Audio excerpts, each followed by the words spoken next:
Hello guys, welcome back. Now today, I'm going to be doing my 2019 NHL entry draft first round recap. The 2019 NHL first round is officially complete, so what were the top 31 prospects and what order were they in, and who were the winners and losers of the 2019 NHL draft's first round? Watch till the end to find out. Now, if the first round of the 2019 NHL draft were to be summed up in any word, it would be chaotic. Without Jack Hughes and Kaapo Kakko going number 1 and number 2, like we expected, the rest of the first round of the NHL draft was pretty much against that. Unexpected turns, unexpected moves at every single pick. Now, of course, while the rest of the first round was chaotic, the first two picks were about the status quo. Jack Hughes ended up going to the New Jersey Devils first overall, and Kaapo Kakko went to the New York Rangers second overall. Now, Kaapo Kakko is my personal number 1 in this NHL draft. I think he should go first overall, but Jack Hughes going to New Jersey isn't a surprise whatsoever. For the first surprise of many in the 2019 NHL draft's first round, the Chicago Blackhawks gave us a pretty interesting pick at number 3, selecting Kirby Dach. Now, he's a center from the Saskatoon Blaze in the WHL, had a pretty solid season. If you're able to work out some of the skating and some of the consistency issues, he can be a first-line center. But Kirby Dach was looked at around maybe the 4 to 7 range, 7 to 8, maybe even out of the top 10 range, but Chicago goes for him at number 3. Now, there were some rumors that Chicago was going to draft him at number 3 at the NHL draft's first round day,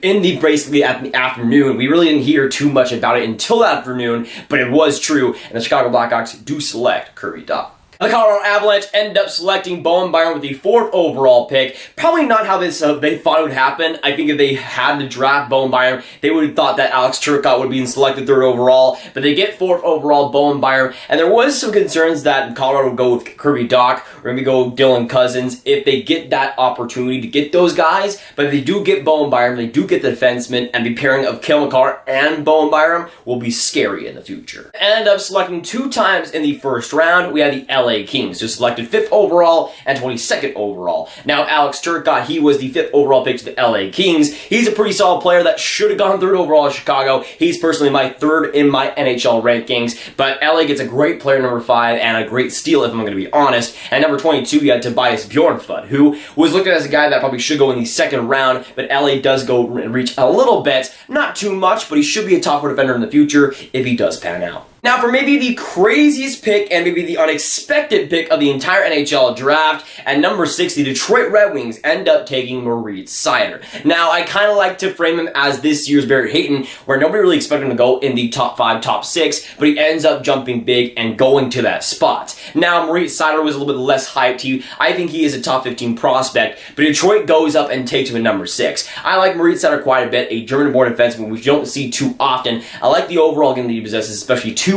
ability, but having him in number 6 is not just unexpected, but kind of freaking crazy. But I do trust Steve Yzerman to make the right decision. Now, for the second team that has 2 first-round picks and ended up making 2 first-round picks, we have the Buffalo Sabres. They ended up picking 7th overall and 31st overall. Now, the 7th overall pick, they ended up getting Dylan Cousins, who, of course, was a guy that was highly ranked in this draft. I personally had him 6th overall in the NHL draft rankings, in my personal opinion. So I think Buffalo gets a pretty solid player here. A guy that will probably could be the 2-line center behind Jack Eichel. That's a pretty solid 1-2 punch for sure. Now, the 31st overall pick, they ended up getting USA defenseman Ryan Johnson, who spent the USHL season having a pretty solid season. Now, he's not the greatest offensive guy, not the greatest overall guy, but he is a project, and he's a very good guy in the neutral zone and with gap control. And if you can provide some offense, give some opportunities for him to release that amazing shot of his, he should be pretty good at the NHL level. Now, going on to the next crazy pick, at number 8, Edmonton ends up selecting Phillip Broberg. Now, he's not to the extent of Moritz Seider and the unexpected there. When it comes to Edmonton and Broberg, we kind of knew a connection there, at least for the last couple of weeks, that Edmonton was very interested in Phillip Broberg. So it wasn't exactly unexpected.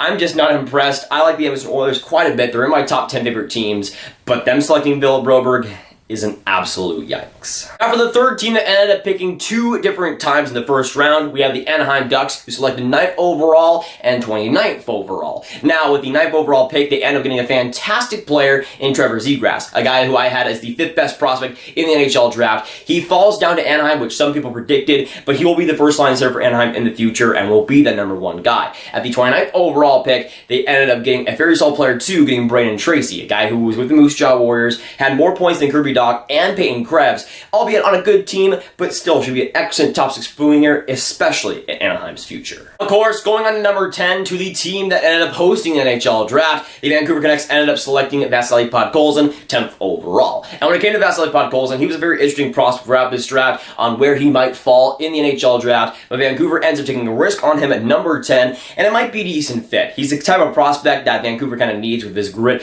and, of course, the absolute effort he puts on every single shift. He is talented, and if Vancouver can draft him and develop him wide, which I do really expect them to do since they did that with Elias Pettersson, did that with other guys as well, I do see Vasily Podkolzin as a solid pick to Vancouver, especially as a team that can draft him and develop him in the next few years. Going on to the one and only trade of the first round, we have the Arizona Coyotes and the Philadelphia Flyers exchanging picks. Philadelphia giving their 11th overall pick in exchange to Arizona for the 14th and the 45th overall pick. And with Arizona at number 11, they end up getting Victor Soderstrom, which is a pretty safe pick. I like Victor Soderstrom at number 11, but you might see a trend here that Cole Caulfield, an amazing player, was ended up missing. Now, I personally thought that they were trading up Arizona to get Cole Caulfield, but they ended up getting Victor Soderstrom, who should be a top 4 guy at least in Arizona's future. Going on to number 12, the Minnesota Wild end up selecting Matthew Boldy. There were some other options on the board that I think might have been a little bit better. Guys like Cole Caulfield, obviously, but Matthew Boldy should be decent. I think they should have gone for a center at this position. I think Minnesota needs that prospect,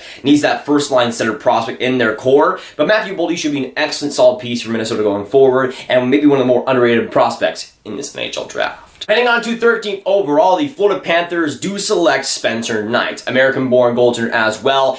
At this point, Broberg, Soderstrom, and Snyder were all off the board. I think if Florida was not going to take Knight, they were going to take one of those defensemen, but all of them were gone at that point. Again, when it comes to Florida, they need that next goaltender in the future, and Spencer Knight can be that. Potential-wise, I think he's the best goaltender in this draft. If you're going to draft a goaltender, it might as well be him. Going on to the 14th overall pick, the Philadelphia Flyers with the Arizona pick end up getting Cam York. Now, Philadelphia had two different opportunities to get Cole Caulfield, but I think a big reason why they went back in the first place was because the three defensemen that they were looking at were off the board. Snyder, Soderstrom, and Broberg, all those three guys were already out, but of course Arizona with that 11th pick ended up getting Soderstrom. So it seems like Philadelphia didn't really like Soderstrom, at least not enough to pick him 11th overall. They ended up getting Cam York at 14, which is a decent pick, not the best, but he should be a top 4 defenseman at least in Philadelphia's future. Going on to 15th overall, the Montreal Canadiens get the biggest steal, I think, in the 2019 NHL Draft's first round. They get Cole Caulfield at number 15. And Cole Caulfield throughout that top 15 was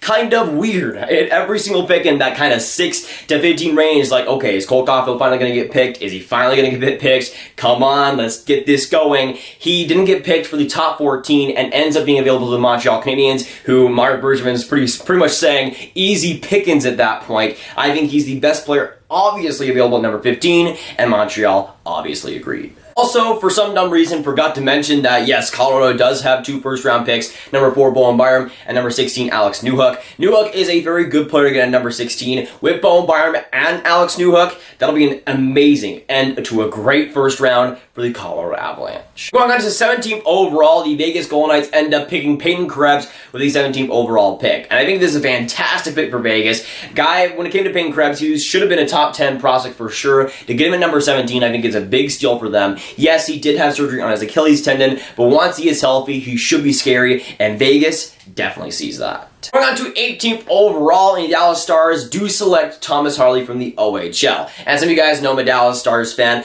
and I have mixed opinions on this pick. Now, I think, in my opinion, the defense is kind of already solid out. So you have Klingberg, Miro Heiskanen, and you have Lindell. Those are the top 3 guys for the future, I think. I would have to think at that point, especially if you got Steven Johns, maybe coming back to that top 4. But when it comes to the prospect pool, yes, the defensive side was a little bit shallow, but I still think you should have gone for a forward there. I feel like a guy like Suzuki, Kaliev, you got potentially Hoglander there, you got Tomasino. There are some excellent picks you could get forward-wise, and yes, you would have loved to see a guy like Alex Newhook or Peyton Krebs fall at that point. But getting Harley, I think, was a little bit unexpected in my personal opinion, but still, I think Harley is decent. At number 18, though, just kind of meh. Going on to 19th overall, the Ottawa Senators, with their only first-round pick, end up selecting Lassie Thompson, 19th overall. Now, some of you guys might be mixed on this 19th overall pick. Now, when it comes to Lassie Thompson, I think he had a very underrated year in the WHL. With the Kelowna Rockets, he had a very mixed opinions when it came to scouting, but he was mostly looked at as an early second-round pick. And when it comes to Ottawa, I think a lot of the defensemen they were eyeing were previously picked already. Guys in Reed Snyder, I think they were already in love with. But when it came to Lassie Thompson, I think picking him in the first round isn't really a mistake too much. Now, 19 is a different story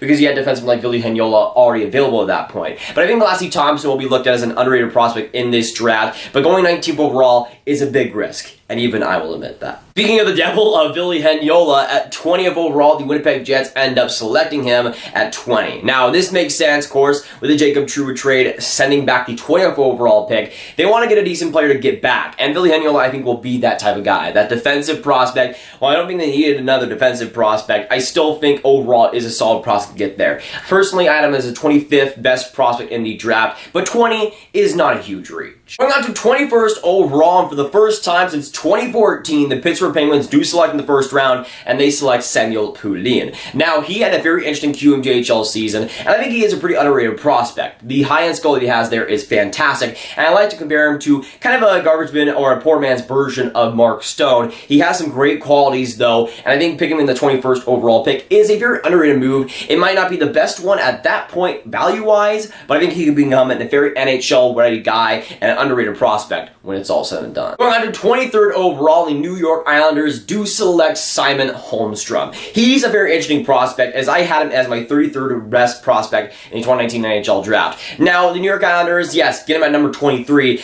but I don't think it's necessarily a huge reach. Now, there are, I think, some better players available for New York at that spot, but Simon Holmstrom, I think, is a very solid guy that will likely be a top 6 forward in the future. He has some excellent qualities, showed that in the Super Elite League, and was amazing as well in the tournaments that he played this season. Going on to 24th overall, the Nashville Predators select Phillip Tomasino. And this is a very solid pick, I think, for Nashville. Again, they need some more centers. You might as well get one at that point, and Phillip Tomasino is an excellent add, especially at number 24. He'll be a guy that, yes, takes a couple of years to make the NHL, but once he gets there, will be fantastic. The high-end skill that he has and the potential is also through the roof.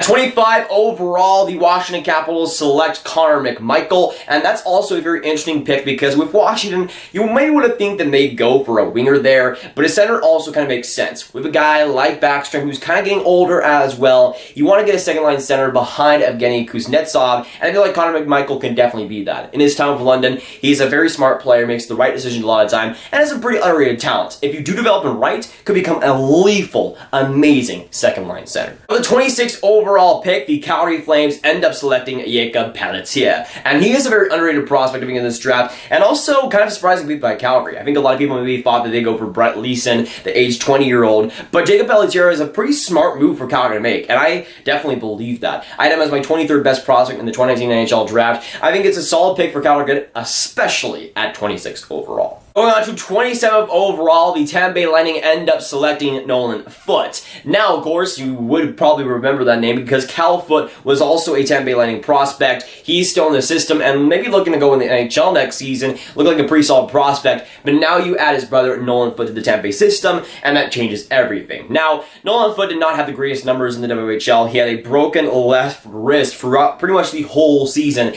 and he was playing on that the whole season. So that was the main reason why he was dropping in people's lists.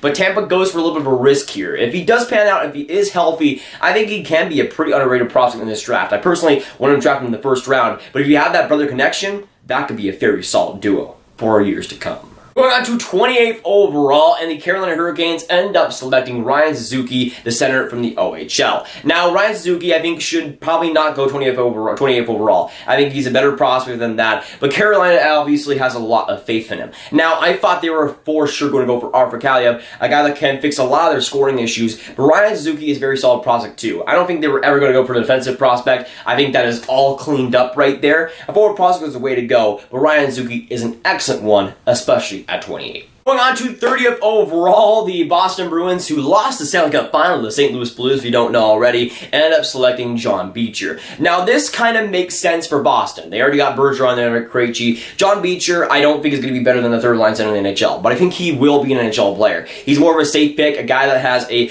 big floor, but a guy that doesn't have that great potential. And if you're picking in the first round, I think you do go for that potential. That's the thing. With Boston, again, guys like Bergeron, Krejci, they are getting older, and they don't really have that replacement as that center, at least not quite yet. And John Beecher, I don't think will be that. He won't be a second-line center. He won't be a first-line center. At least, I don't think so. Honestly, this NHL draft was just insane, but not just with the picks. And it was very interesting because when it came to the whole trade landscape, especially coming into this draft, in the first round, I thought there were going to be a ton of different trades. Throughout the draft and the first round, I thought that was going to be the case. But we only saw one total trade, and there wasn't even a player involved. That's how kind of shallow it was. And we saw rumors of Gostisbehere, PK Subban, big NHL players possibly getting traded in this NHL draft. And that's usually the case. It's usually when it comes to NHL drafts, we have all these rumors that don't end up coming true, but this first round was a little bit disappointing. Now I expect to see a lot more stuff ramp up in the second round and the picks to come, but when it comes to first round trade-wise, it was especially disappointing. Even without all these crazy trades, the picks were, I think, more than enough. There was a lot of surprises throughout the top 31 picks.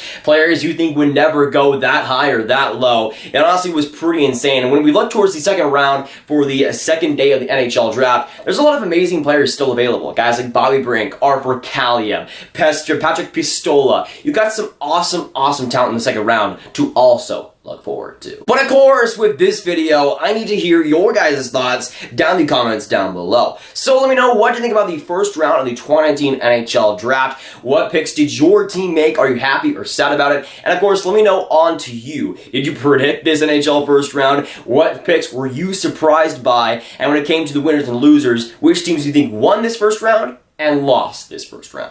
But if you guys want some more Grav videos just like this one, you can click on this card right here to watch my top 10 most underrated prospects in the 2019 NHL Draft. But that'll be it for today, guys. If you guys did enjoy, make sure you hit that like button, hit that subscribe button, and hit that notification bell if you haven't already. And again, comment down below your thoughts on this first round and the craziness that happened. And I'll see you guys in the next video or stream. Goodbye.